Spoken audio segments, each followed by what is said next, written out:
how do we go about doing this and what is it? So injection molding, if you look at the machine setting that we typically provide as an input into the CAE simulation, will be a straight simple setting that would be from the machine. But what the machine uh, response is really has some lag in there. This is for machine A, let's say. The machine B can be very different. So if say if the first machine is an electric, the B can be a hydraulic, and the C can be very different. And you can see that the difference between A and B and C when it comes to velocity as compared to the setting can be very, very different. And this will cause differences in the volume of material that is being filled.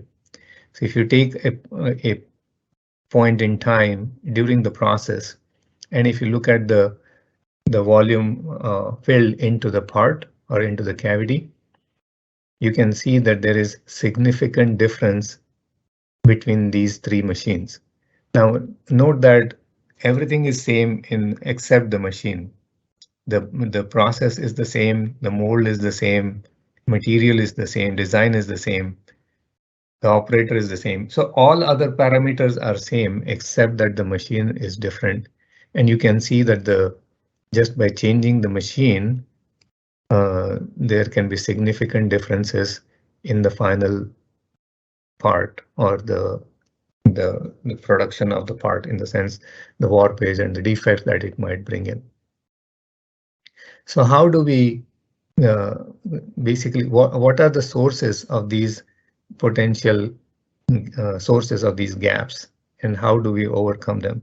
So there are some they are broken down into two differences, those two segments or sections: congenital differences that are right from the beginning, or the acquired differences. Now, these ones are if the machine is hydraulic or electric or hybrid, horizontal, vertical. So type of machine is an important factor.